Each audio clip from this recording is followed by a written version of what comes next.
नमस्कार दोस्तों, आज आपका इस नए अंक में बहुत बहुत स्वागत है। मैं एडवोकेट प्रवीण कुमार सारस्वत आज आपके समक्ष जो है हम बात करेंगे डोमेस्टिक वायलेंस एक्ट 2005 की धारा 22 के बारे में। धारा 22 जो है जो पीड़िता को मुआवजा यानी कंपनसेशन और हर्जाना यानी डैमेजेस दिलाने का अधिकार देती है।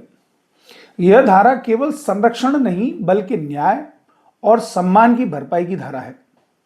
धारा 22 क्या कहती है? कानूनी भाषा को सरल रूप में हम समझेंगे। धारा 22 के अनुसार मजिस्ट्रेट पीड़ित महिला को हुए मानसिक उत्पीड़न, शारीरिक चोट, भावनात्मक पीड़ा और आर्थिक नुकसान के लिए मुआवजा और हर्जाना देने का आदेश दे सकती है।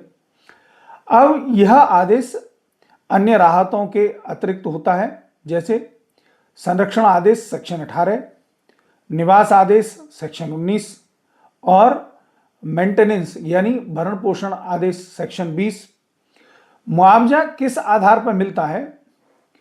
मुआवजा जो जिन आधारों पर मिलता है, मजिस्ट्रेट निम्न बातों को ध्यान में रखते हैं। नंबर 1, हिंसा की गंभीरता। नंबर 2, पीड़िता की हुई मानसिक पीड़ा। और नंबर 3, मेडिकल खर्च। नंबर 4, इलाज की अवधि। और नंबर 5, हिंसा का लंबे समय तक प्रभाव।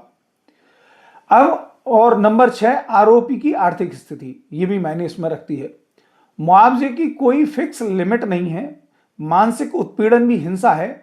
धारा 22 की सबसे बड़ी ताकत यह है कि यह सिर्फ मारपीट नहीं बल्कि गाली गलौज, धमकी, अपमान, डर में जीने को मजबूर करना को भी हिंसा मानती है और इसके लिए भी हर्जाना दिलाया जा सकता है।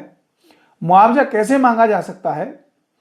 तो पीड़िता डोमेस्टिक वायलेंस एक्ट के सेक्शन 12 की अर्जी देती है और उसी अर्जी में या अलग से सेक्शन 22 के तहत कंपनसेशन की मांग की जाती है और सबूत पेश किए जाते हैं। Medical report, message, call record, गवाह। कोर्ट आदेश पारित करती है और कोर्ट का उद्देश्य पीड़िता को सिर्फ सुरक्षा नहीं बल्कि उसको पीड़ा की भरपाई भी होना चाहिए। इसीलिए धारा 22 को ह्यूमैनिटेरियन और रेमेडियल प्रोविजन माना जाता है।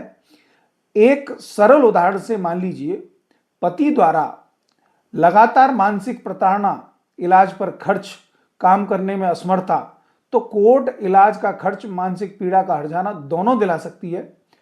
महत्वपूर्ण बिंदु है, धारा 22 स्वतंत्र अधिकार है। मुआवजा अन्य राहतों के अतिरिक्त मानसिक पीड़ा भी शामिल कोर्ट का विवेकाधीन अधिकार है। और डोमेस्टिक वायलेंस एक्ट की धारा 22 पीड़िता को सम्मान के साथ न्याय दिलाने की धारा है। यह कानून कहता है कि हिंसा सिर्फ रोकी नहीं जाएगी, उसकी कीमत भी चुकानी होगी, क्योंकि कानून की जानकारी सबसे बड़ी सुरक्षा है।